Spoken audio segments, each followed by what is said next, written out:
Mo'adim Simcha. I thank you for the invitation to your Sukkah to be able to share some Divrei Torah. The topic which I would like to discuss is one that relates to Parshas Bereishit, but perhaps we'll begin with something related to Sukkot, related to Shmini Atzeres in particular. We mentioned that there's a machlokas concerning the Sukkot which the Jewish people had in the desert. Is it Sukkot Mamash or Sukkot of Ananei Kavod? We normally assume Lamaskana, Lahalacha, that the Sukkot that the Jewish people had were Sukkot of Ananei Kavod. However, there is an opinion that says that the Jewish people had Sukkot Mamash. What is the significance of commemorating the fact that the Jewish people had Sukkot Mamash? So the Rashbam's approach is that what we're commemorating, what we're meant to remember, is the fact that the Jewish people had these little huts, these uncomfortable shacks in which they lived, uncomfortable booths. The purpose of remembering that is to be able to appreciate what we now have. After all, Sukkot comes at the time of the Asif, the time of the gathering. A person worked hard for many months and finally wants to enjoy the fruit of his labor. So says the Torah, before you enter your house and enjoy the bountiful crop, so step out for a second. Live in these Sukkot just as the Jewish people did in the Midbar. That way you'll appreciate what you have. A person that remembers they didn't always have all that much will be able to appreciate what he now has. He won't come to the realization, hopefully, of Kochi va'otzem yodi asali esachayil hazeh. And therefore, says the Torah, dwell in the Sukkot Mamash. So according to this, perhaps we could understand the significance of Shmini Atzeret.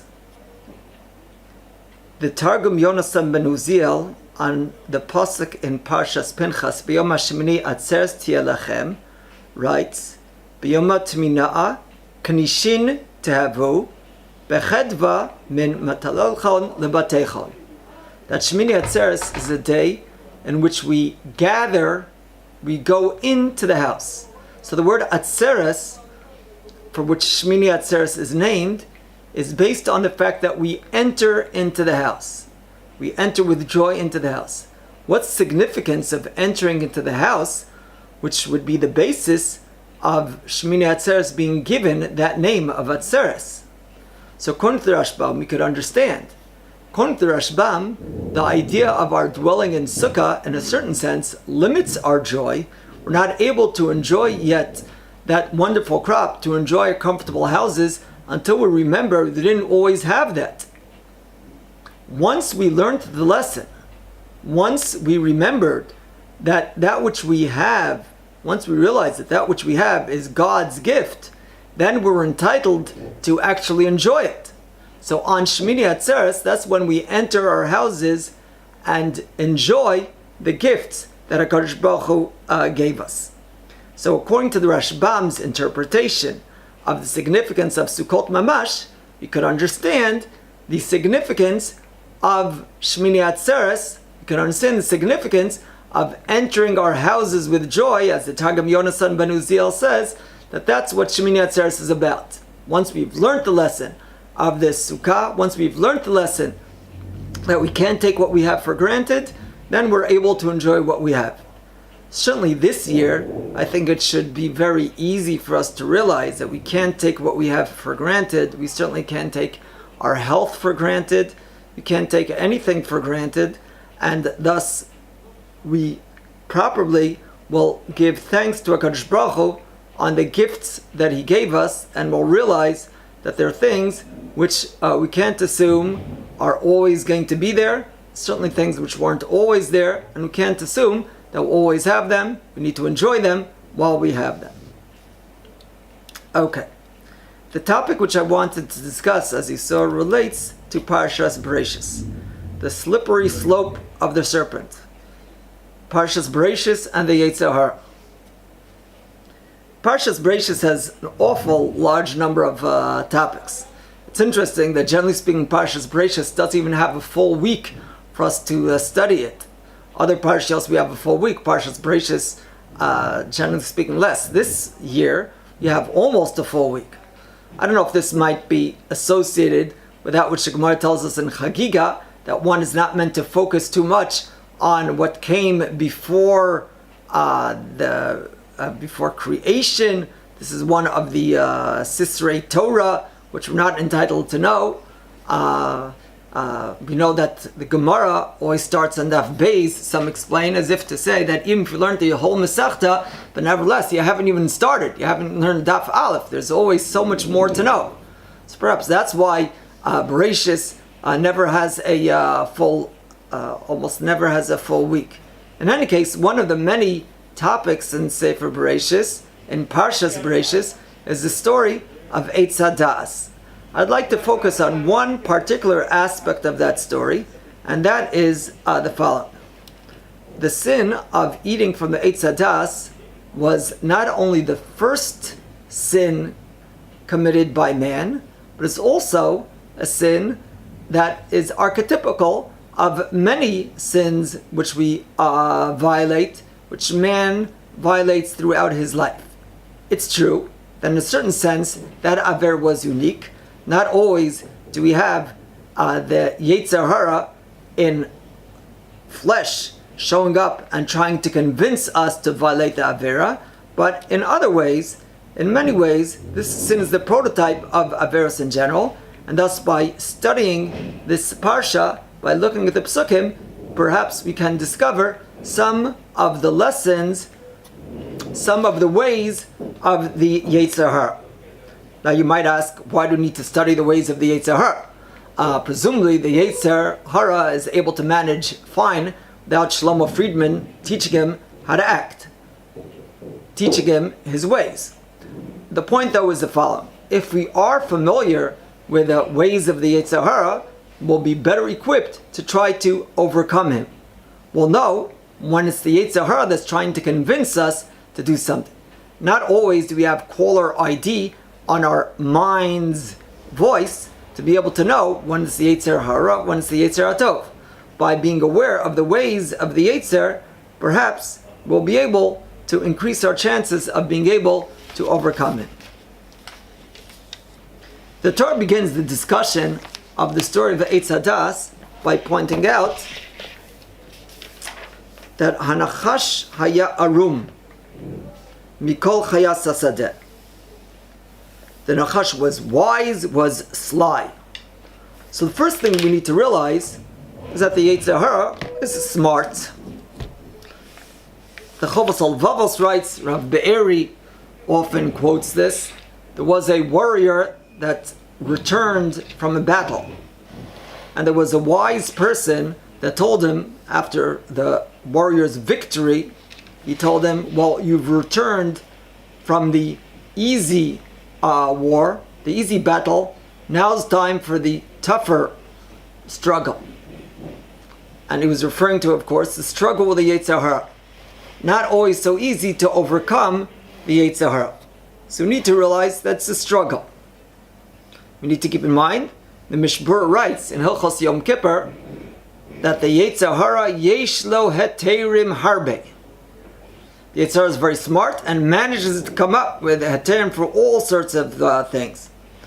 They relate that Rav Hutner once, when he was a child, was seen learning on his own. And he was asked, doesn't the Gemara tell us in Makos that it's better to learn with a chavrusa, cherev el habadim b'no'alu v'chulei? So he says, I have a chavrusa. Where's the chavrusa, he was asked? Well, my chavrusa is the Yetzer HaRa. Yetzer HaRa? Why Yetzer HaRa? Why not the Yetzer HaTov? So he said two things. Number one, the Yetzer HaRa always comes early. Yetzer HaTov sometimes comes a little bit late. Number two, the Yetzer HaRa is a lot smarter. So, Yetzer HaRa, you need to realize, is very wise, and thus we need to try to be even wiser to try to overcome him. We need to realize that the Yetzer HaRa is there to be machshil us. That's his job.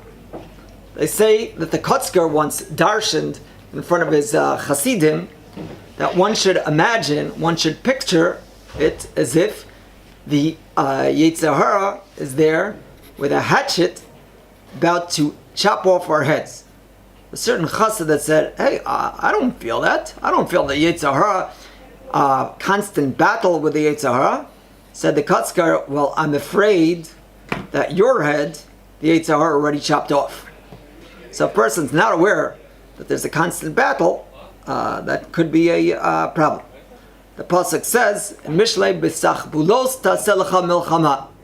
With tricks, one needs to try to figure out how properly to deal with the Yetzer HaRa. So that was point one. I'd like to discuss a number of additional points, a number of additional lessons that could be learned from the psukim of the story of the Eitz Hadas with respect to the ways of the Yetzer. The opening line of the Nachash, Vayomer el ha'isha, Afki amar Elokim lo sochlu mikol eitz hagan. What does that mean? Afki amar Elokim lo sochlu mikol eitz hagan.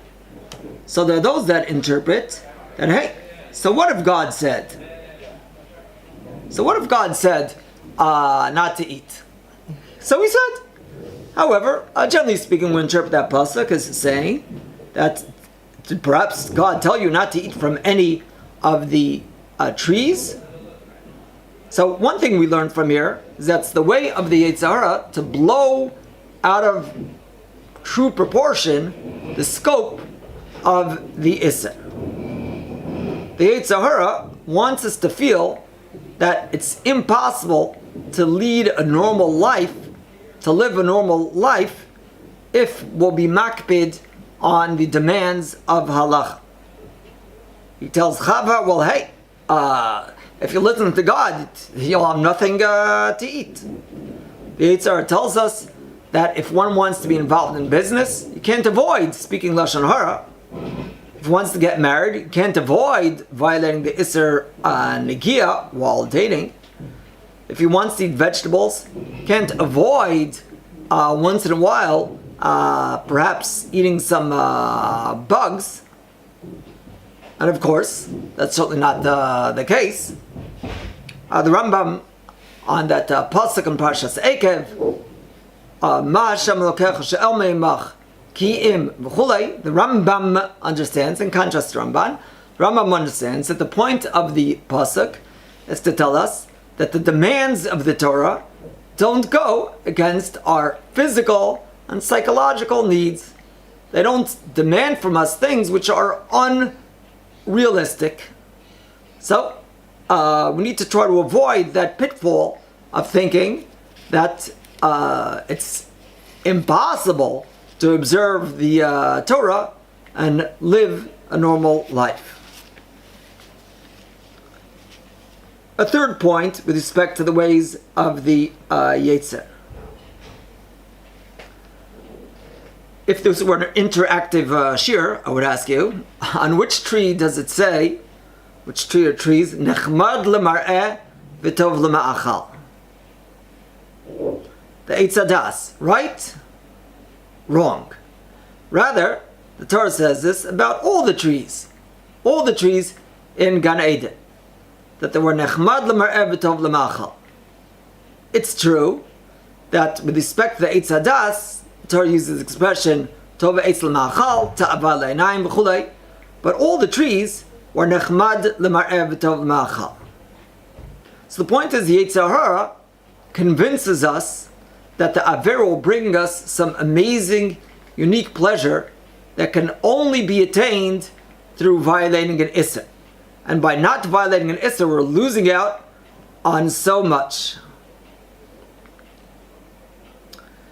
The Gemara has in Chulin, Daf Kuftesam Beis, Yalta, the wife of Rav Nachman, tells him, she has a line in which she says, Amla Yalta le Rav Nachman, Kol da asar lan rachmana, shar lan kavasei. Everything which is asar, for everything which is asar, there's something else, mutar, that in a certain sense has a similar taste, has similar pleasures. After all, the Torah on one hand prohibits dam, blood, but on the other hand permits us to eat liver. The Torah prohibits chelev of behema, but allows chelev chaya. And the Gemara there goes on to list other foods as well. The Torah prohibits basa b'chalav, but allows eating an udder. We would add the Torah prohibits a chazir. The Gemara says that the head of some fish or bacon bits, the Torah allows us to have. What's the significance of that? So the Maharsha has one approach, but I saw the name of the Chasam Sofer. He understands that the point is that the Gemara is teaching us that for every prohibited hana'ah, there is a permitted hana'ah which exists as well, and thus one shouldn't think that only by violating Isurim will one be able to live a life that involves some amount of pleasure in this world. Of course, our goal is not the ana in this world. Our goal is olam haba. But nevertheless, even in this world, with limitations, one is able to attain a degree of pleasure. The Gemara in Sukkot, Daf Nun Beis, relates that la'asid lavo, God is going to slaughter the Yetzer HaRa. The Gemara says that this is something which is going to cause also the tzaddikim and also the risham to cry. Tzaddikim nidma lehem kahar gavoa will seem, the Yetzer HaRa will seem like a har gavoa, a mighty mountain. Or Rishaim, it will appear to them, the Yetzer HaRa, as a chota sa'ara. The Gemara relates that also these, the tzaddikim and also the risham, will cry. The tzaddikim will cry and say, they'll remember the great pain caused by the Yetzer HaRa, and they'll say, Heach yachonu lechbosh har gavoa kazeh. And the risham will cry, and they will say, how is it they weren't able to conquer this chuta sa'ara, this small thing like a hair? So the Baalei Musar asked, well, hey, is the Yetzer HaRa like a mighty mountain, or is it like a small hair? And the answer given is it depends. For the tzaddikim that didn't violate these averos, they look at the Rishaim that seem to be having such a wonderful time. That's sometimes the impression which we get. They seem to have such a wonderful time, and thus, in a certain sense, tzaddikim looks like the Yetzer HaRa is a mighty mountain. Seems like something so amazing. On the other hand, the Risham that were there, done it, been there, they realize, hey, it wasn't worth it. It didn't really bring all such great pleasure. They compare the Yetzer HaRa to a small hair. So this impression which one might have that people that don't observe the mitzvahs of the Torah are having such a wonderful time, that's certainly not the case. One of the deceptions of the Yetzer HaRa regarding the pleasure of the Aveira that it tries to convince us exists is that the Yetzer HaRa makes us forget the terrible feelings of guilt that result from a person not being able to withstand his temptation. You remember from Sefer Shmuel Beis, Bereishit Gimel, the story of Amnon and Tamar. And Amnon, a son of David, feels it just has to marry Tamar, whether it be beheter or be'isser. And he can't think of how to come about with some plan, and then some wicked, evil friend, Yonadav ben Shim'ah, gives him some advice, and in fact he carries out his plan, brings about a situation of where he has yichud with Tamar. Chazal say that after the story, David HaMelech was gozer the Iser yichud, and in fact he violates Tamar's honor. And the next second, right after that happens, then Amnon is disgusted. and he sends Tamar away. And Tamar, please don't send me away right away. But Amnon says, get out of here. Shalchi as zos me'alai. He's not willing to have her there for another second. Lashon of the pasuk. Shulchunas zos me'alai achutza. U'no'olad hesa achareh. So why was he so disgusted by Tamar? So Chazal have whatever drasha they darshan, but al pi pshat it would seem that Amnon realizes that he blew it. So of course, to take it out on himself, he's not going to do that. So what does he do? He takes it out on poor Tamar. So a person, before he violates the Avera, he doesn't realize how terrible he'll feel about himself, how disgusting he's going to feel by not being able to withstand the temptation of the Yetzer. Person needs to remember, as Chazal tell us in Avos, to remember Schar Avera Keneged Hefseda. You sometimes think you're going to gain by an Avera. Think about, before you violate the Avera, how much you're going to lose. How much you're going to suffer. Chazal tell us that the punishment is given Midah Keneged Midah. Presumably one of the reasons why punishment is Midah Keneged Midah is that then a person, before he violates the Avera, hopefully will realize that he's not going to gain. He thinks he's going to make some money on this Avera, he's going to lose even more. He thinks he's going to attain honor by doing something which is improper. He's just going to cause himself bizayah. Crime doesn't pay. A fourth lesson to be learned from the story of the Eitz Hadas and the ways of the Yetzer is the following. When Chava tells the Nachash that God said not to eat from the Eitz Hadas, then the response of the Nachash is, Ki yodei Elokim ki b'yom ha'chachem mimenu v'nifkechu einechem v'yisim ke'Elokim yodei tov HaRa. This God, he doesn't want competition. So hey, the Yetzer doesn't always convince us in that particular fashion to do Averos, but sometimes that little voice tells us, well, hey, the mitzvahs, they're not for our benefit. God wants us to do the mitzvahs, but we might benefit from doing otherwise. We need to realize that the mitzvahs were given for the benefit of man. HaKadosh Baruch Hu gave us the mitzvahs as a melech and as a rofei, as a king commanding us, but also as a doctor, if you will, as a father, that's giving us good advice. That's giving us sound advice. The Ramban in Parshas Kiseitze, when he discusses the mitzvah of Shiluach HaKen, points out that all of the mitzvahs, Ben Adam L'Chavero, as well as Ben Adam L'Makom, are there for the benefit of man, to purify his midos, to purify his deos, his beliefs, not for the benefit of God. Of course, being that HaKadosh Baruch Hu gave us the mitzvahs as a melech, we don't have the option of saying, oh, they're for our benefit, so we're willing to relinquish the mitzvahs. Certainly not. But nevertheless, we need to remember, Vayitzavenu Hashem lasos es kol hachukim ha'ele letov lanu kol hayamim.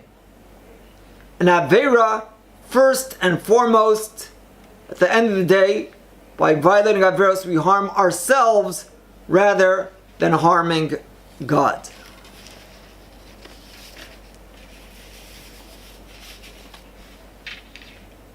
The Nachash also tells Chava, Vayomar Nachash el ha'isha lo mos tumusun. Chava related that God said that when you eat from the Eitz Hadas, you're going to die. The Nachash said, nope, not going to happen. So the Yetzer HaRa tries to convince us that there's no punishment for our actions, or sometimes will tell us that punishment ain't going to be so bad, will make us forget the punishment. The case of Chava, how did the Nachash manage to convince Chava? Well, he pushed Chava till she touched the tree, And she tells Chava, well, hey, nothing happened, right?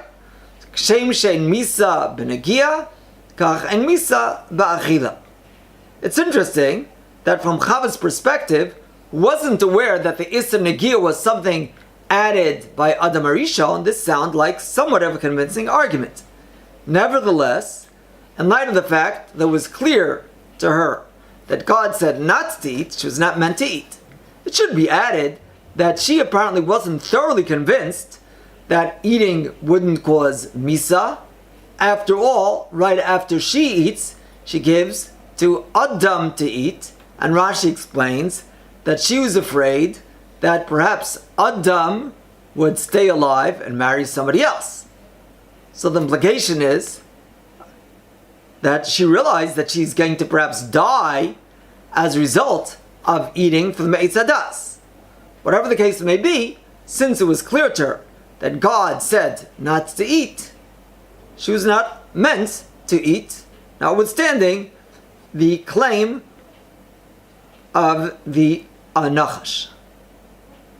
It's an interesting Rambam.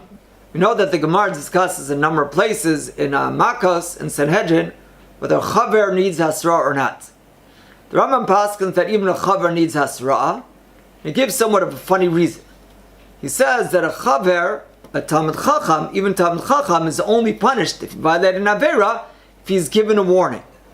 The Rambam says even a chaver needs hasra because after all, lo nitna hasra el lahavchen ben shogeg lemezid.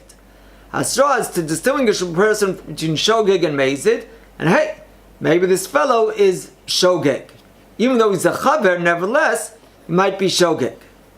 That seems a little bit strange.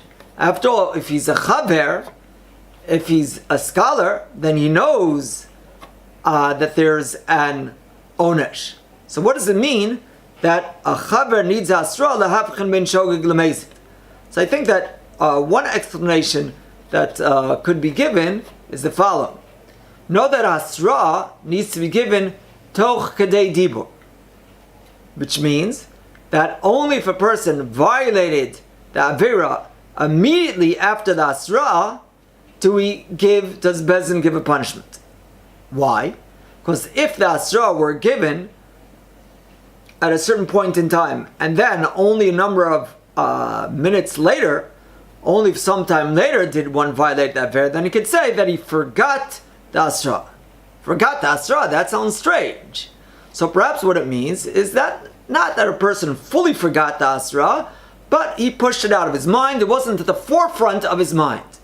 So a person's only going to get a punishment in Bezdin that asra is in the forefront of his mind. So this is perhaps what the Rambam means, that even a chaver that knows the halacha in the back of his mind, but maybe it's not at the very forefront of his mind, and therefore even a chaver needs to be given asra.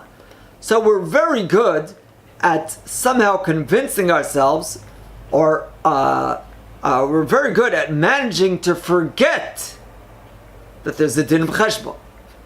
We're very good at forgetting that when we sin, we're going to be punished.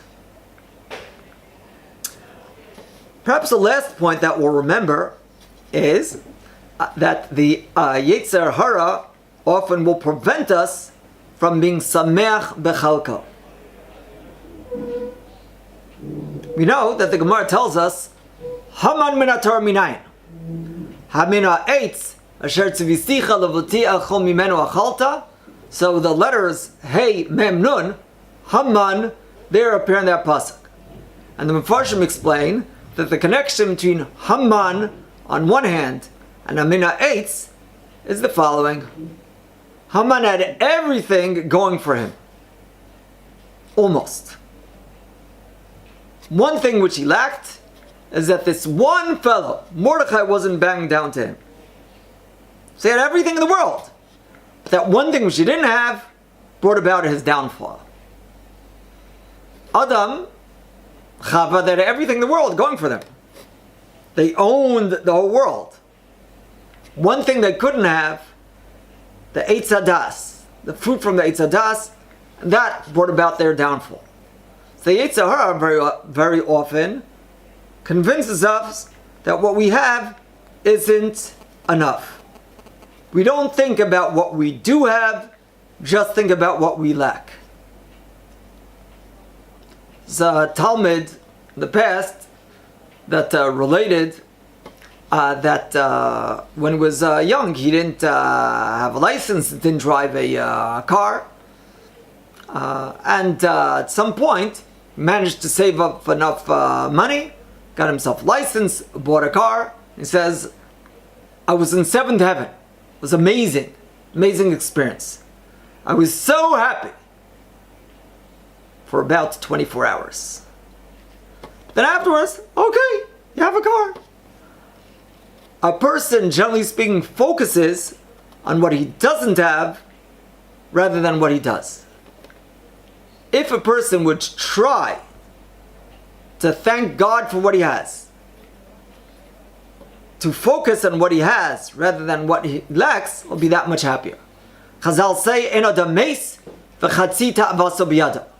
Person that has 100 wants 200. Person that has 200 wants 400.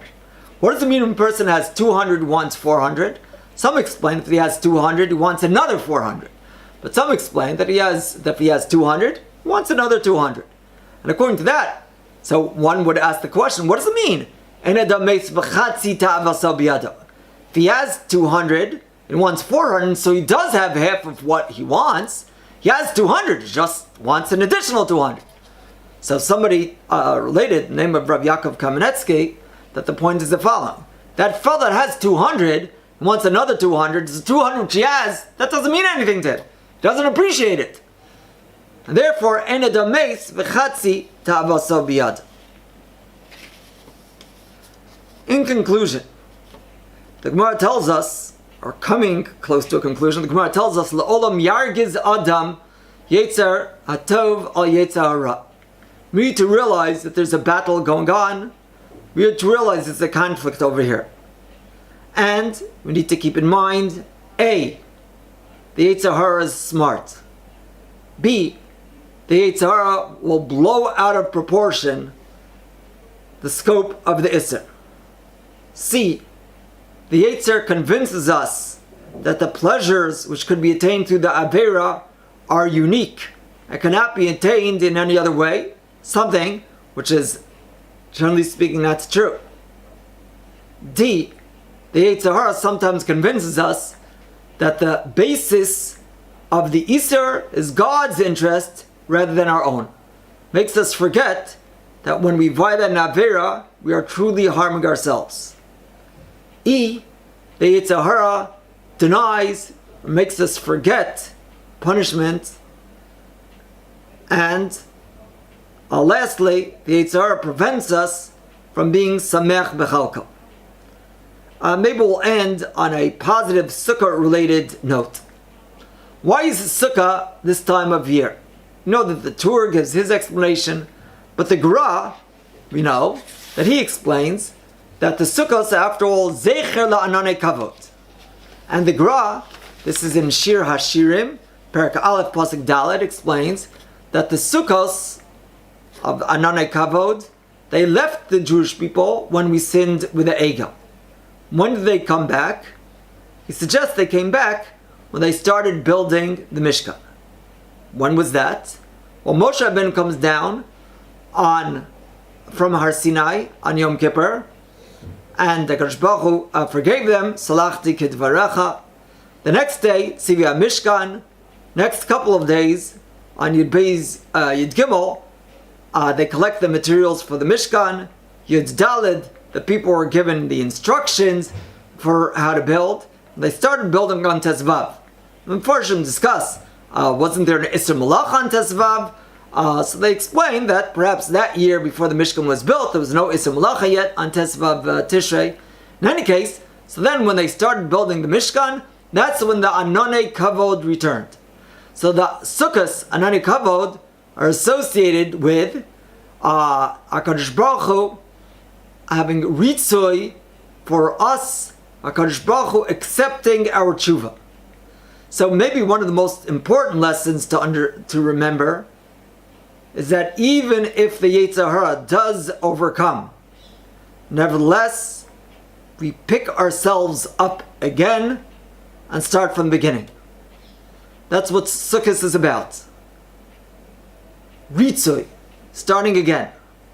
Rabbi Greenberg would often quote, I think also the name of the Gra. Atav v'chartanu mikol ha'amim, ahavta osan ratzisa banu. Atav v'chartanu, keneged Pesach, when HaKadosh Baruch Hu chose us. Ahavta osanu, keneged Shavuos, when HaKadosh Baruch Hu gives us the Torah. After all, Ahava Rabba Abtanu Hashem Elokeinu, that Ahava expresses itself in HaKadosh Baruch Hu giving us the Torah, as we state in the continuation of that bracha. Ratzisa Banu, Ritzui, is associated with Kaparas Avonos. We heard a baskol coming out on Motzei Yom Kippur, Lechecho b'simcha lachmecha, v'chulei kvar ratza Elokeim es ma'asecha. So may we be zocha to overcome the Yetzer HaRa, to realize the Yetzer HaRa's wily ways. But even if we fail, let's realize that we could always pick ourselves up. May we be zocha to a piskatava and a wonderful year, B'seros Tovos. Thank you very much.